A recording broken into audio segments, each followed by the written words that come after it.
अस्सलाम वालेकुम everyone, this is Mohammad Umran Faizal.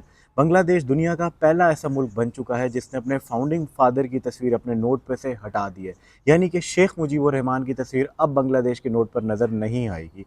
Central bank of Bangladesh के मुताबिक साल 2025 जून के बाद जो भी नए नोट शाया होंगे उस पर या तो किसी लैंडमार्क की तस्वीर होगी या किसी हिस्टोरिकल सिंबल की तस्वीर होगी, किसी भी लीडर की तस्वीर नहीं होगी। इसकी एक वजह तो शेख मुजीबुर रहमान की अपनी बेटी की हुकूमत है, जो कि बहुत अनपॉपुलर होकर ख़त्म हुई। 2025 में सुप्रीम कोर्ट ऑफ बांग्लादेश ने एक फ़ैसला दिया जिसमें उन्होंने ये कहा कि 30% जॉब सिर्फ़ और सिर्फ उनके डिसेंडेंट्स को मिलेंगी जो 1971 की जंग में एज अ लिबरेशन फ़ाइटर लड़े थे। इसके खिलाफ स्टूडेंट्स ने प्रोटेस्ट किया। वही protest with in days violence की शक्ल इख्तियार कर गया और 5 अगस्त 2025 को इतने बांग्लादेश के हालात ख़राब हुए कि शेख हसीना को मुल्क छोड़कर इंडिया जाना पड़ा। दूसरी तरफ पाकिस्तान की हुकूमत एक अपना दौरा कंप्लीट करके बांग्लादेश से वापसी आ चुकी है। इस दौरे को एक हिस्टोरिकल दौरा कहा जा रहा है। इसको लीड किया पाकिस्तान के फॉरेन मिनिस्टर इसहाक डार ने। उनके साथ पाकिस्तान के कॉमर्स मिनिस्टर जाम कमाल भी मौजूद थे। वहाँ पर उनकी मुलाकात बांग्लादेश के फॉरेन मिनिस्टर तौहीद हुसैन से हुई और उसके साथ साथ डॉक्टर यूनुस, जो कि इस वक्त बांग्लादेश की हुकूमत के रूहे रवां और हेड ऑफ स्टेट हैं, उनसे भी मुलाकात हुई। इस दौरे में गालिबन 5 MOU साइन किए गए, जिसमें सबसे पहले तो वीज़ा एग्जेम्पशन मिला। उन लोगों को जिनके पास पाकिस्तान का डिप्लोमेटिक पासपोर्ट या ऑफिशियल पासपोर्ट होगा, उनको अब बांग्लादेश के वीज़े की ज़रूरत नहीं है। इसके साथ साथ एक जॉइंट वर्किंग ग्रुप बनाया जा रहा है ट्रेड के ऊपर, जो दोनों मुल्कों के लिए ये डिसाइड करेगा कि किस तरीके से आने वाले दिनों में बांग्लादेश और पाकिस्तान में ट्रेड को बेहतर किया जा सकता है। स्टूडेंट एक्सचेंज प्रोग्राम्स होंगे, यानी कि पाकिस्तान के स्टूडेंट्स बांग्लादेश की यूनिवर्सिटीज़ में जाएंगे और बांग्लादेश की स्टूडेंट्स पाकिस्तान की यूनिवर्सिटीज़ में आएंगे। रिसर्च शेयरिंग की जाएगी between Islamabad and Dhaka on strategic studies. एक और MOU साइन हुआ बिटवीन द फॉरेन अकेडमीज़, यानी कि अब ट्रेनिंग पर कोलैबोरेट किया जाएगा फॉरेन सर्विसेज के अंदर भी। प्रेस एसोसिएट ऑफ पाकिस्तान और बांग्लादेश की जो स्टेट की मीडिया एजेंसी है उसके दरमियान भी एक MOU साइन हुआ कि इंफॉर्मेशन शेयरिंग की जाएगी दोनों मुल्कों के दरमियान। पाकिस्तान और बांग्लादेश के जो ताल्लुकात हैं वो हमेशा सीसॉ की तरह रहे हैं, कभी अच्छे और कभी बुरे। 1971 में जब बांग्लादेश क़याम वजूद में आया तो पाकिस्तान और बांग्लादेश के हालात खासे ख़राब थे और होने भी थे, क्योंकि फॉल ऑफ ढाका हो चुका था और बांग्लादेश के लोगों को लगता था कि इसकी वजह पाकिस्तान है। लेकिन 1974 में पाकिस्तान ने बांग्लादेश को रिकग्नाइज बिल आखिर कर लिया। 1975 में शेख मुजीबुर रहमान को कत्ल कर दिया जाता है उनकी पूरी फैमिली के साथ। के बाद वहाँ पर मिलिट्री रूल आता है और ज़ियाउर रहमान, जो कि एक मिलिट्री डिक्टेटर थे, अपने आप को सदर कहते हैं और 1975 में वो हुकूमत में आ जाते हैं। इनके दौर में पाकिस्तान और बांग्लादेश के ताल्लुकात बेहतर होते हैं और ये वो वक्त था जब बांग्लादेश और पाकिस्तान अपने सफारती ताल्लुकात भी शुरू कर देते हैं। लेकिन कुछ अरसे बाद इनको भी असैसिनेट कर दिया जाता है।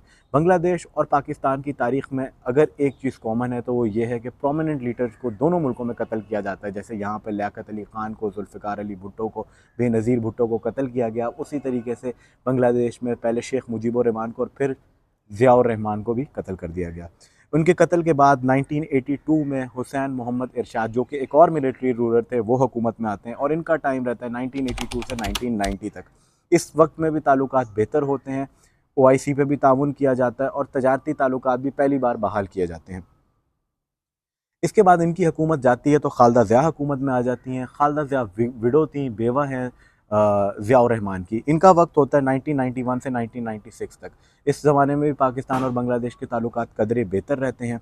लेकिन 1996 में शेख हसीना, जो कि बेटी हैं शेख मुजीबुर रहमान की, ये वाहिद फैमिली की सर्वाइवर थी जो बच गई थी, वो हुकूमत में आ जाती हैं और आते ही पाकिस्तान और बांग्लादेश के ताल्लुकात जो थे वो ख़राब हो जाते हैं। ये आकर पाकिस्तान से मुतालबा करती हैं कि 1971 के मामलात पर पाकिस्तान को माफ़ी मांगनी चाहिए और पाकिस्तान इस बात से गुरेज करता है, पाकिस्तान माफ़ी नहीं मांगता। दूसरी तरफ ये भारत से अपने ताल्लुकात को बेहतर कर लेती हैं और बांग्लादेश में आहिस्ता आहिस्ता करके इंडियन इन्फ्लुएंस इंक्रीज़ करने लग जाती है। 2001 में खालदा ज़िया एक बार फिर से हुकूमत में आती हैं और पाकिस्तान के साथ ताल्लुकात को बहाल करती हैं। 2002 में जनरल परवेज़ मुशर्रफ बांग्लादेश का विज़िट करते हैं और वो पहले सदर बन जाते हैं पाकिस्तान के, जो बांग्लादेश जाते हैं। वो वहाँ जाकर अपने रिमार्क्स में ये भी लिखते हैं कि जो कुछ 1971 में हुआ उसका हमें काफ़ी अफसोस है, लेकिन वो माफ़ी नहीं मांगते। इस टाइम पे भी पाकिस्तान और बांग्लादेश के ताल्लुकात बेहतर होते हैं, स्पोर्ट्स में भी ताउन किया जाता है, तजारत में भी ताउन किया जाता है, एक्सचेंज प्रोग्राम्स भी स्टूडेंट्स के दरमियान होते हैं। लेकिन 2009 में एक बार फिर से शेख हसीना हुकूमत में आती हैं और 2014 में BJP की हुकूमत आती है इंडिया में और नरेंद्र मोदी इंडिया के वज़ीर आज़म बन जाते हैं। ये वो वक्त था जब बहुत सारे सहाफ़ियों का, बहुत सारी पब्लिकेशंस का, और वो सहाफ़ी जो बांग्लादेश से ही ताल्लुक़ रखते हैं, उनका कहना ये था कि इंडियन इन्फ्लुएंस और इंडियन इंटरवेंशन बांग्लादेश में बहुत ज़्यादा बढ़ जाता है। मीडिया में, गवर्नमेंट के स्ट्रक्चर में, ब्यूरोक्रेसी में, पुलिस में, मिलिट्री में, हर जगह कोई ना कोई इंडियन डीप स्टेट का शख्स मुलव्विस होता है, और ये कहना गलत ना होगा कि इस दौरानिए के अंदर दर हकीकत बांग्लादेश को इंडिया ही चला रहा था। इस शेख हसीना की हुकूमत के दो फीचर्स बहुत कॉमन थे। एक तो ये कि इस ज़माने में बांग्लादेश ने बहुत ज़्यादा तरक्की की। जो जीडीपी ग्रोथ था इस पूरे टाइम के अंदर 2009 से लेकर 2023 तक वो तकरीबन 6 से 8% रहा। पर कैपिटा इनकम भी यहाँ पे इंक्रीज़ हो गई। $700 2009 में थी और 2023 में वो तकरीबन $2800 बन चुकी थी।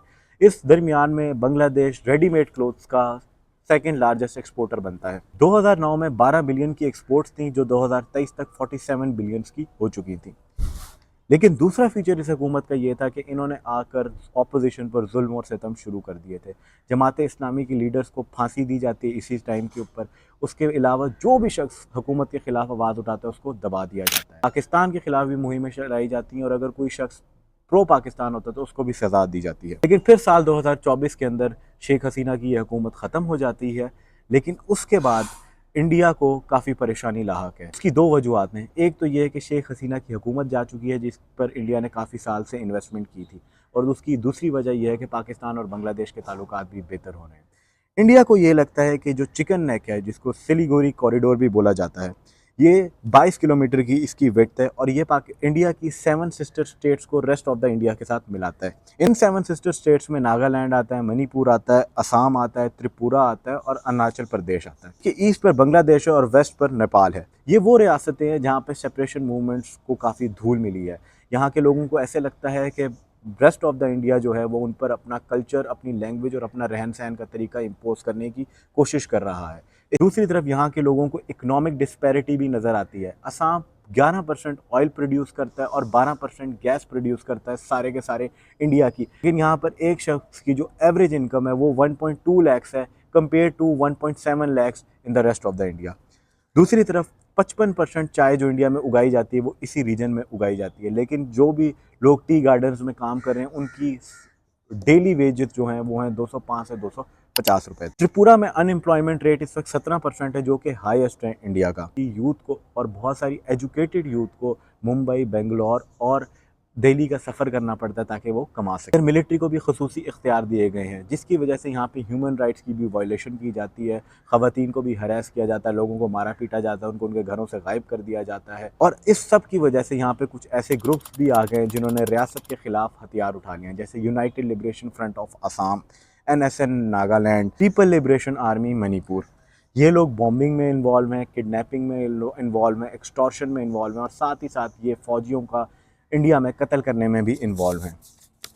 इंडिया को ये लगता है कि अगर पाकिस्तान और बांग्लादेश के ताल्लुकात बेहतर हो गए तो पाकिस्तान इन तमाम तर स्टेट्स के अंदर कोई एडवेंचरिज्म कर सकता है। दूसरी तरफ जब पहलगाम अटैक होता है और इंडिया पाकिस्तान पर हमला करना चाहता है, तो बांग्लादेश के एक मिलिट्री जनरल जो कि रिटायर हो चुके हैं, फजल रहमान साहब का कहना ये था कि हमें चाहिए कि हम 7 सिस्टर स्टेट पर अटैक कर दें। चाइना भी 2025 के अपने जो मैप्स शाया करता है उसमें अरुणाचल प्रदेश के बहुत सारे हिस्से वो अपनी टेरिटरी में शो कर चुका है। अमेरिका भी इंडिया से खासा खुश नज़र नहीं आता। 50% टैरिफ, रोज़ का ये कहना कि इंडिया के 7 जहाज़ गिरे और ये जंग हमने रुकवाई है, इंडिया को ये बात पसंद नहीं आ रही। कुछ रिपोर्ट्स के मुताबिक जब इंडिया पाकिस्तान का कॉन्फ्लिक्ट मई 2025 में ख़त्म होता है तो national security adviser of India Ajit Doval Russia का विज़िट करते हैं, और वो वहाँ पर जाकर एक और S-400 की मांग करते हैं। लेकिन रशिया उनको ये S-400 नहीं देता, ये कह के कि इस वक्त जंग चल रही है उनकी यूक्रेन के साथ, और वो अपना डिफेंस सिस्टम किसी और के साथ इस टाइम पे शेयर नहीं कर सकते। आगे क्या होता है ये तो हम नहीं कह सकते, लेकिन इस वक्त यही नज़र आ रहा है कि इंडिया आइसोलेटेड होता जा रहा है under the leadership of Narendra Modi. मज़ीद इन्फॉर्मेटिव व्लॉग्स के साथ दोबारा हाजिर होंगे, तब तक के लिए इजाज़त दीजिए। अल्लाह हाफ़िज़।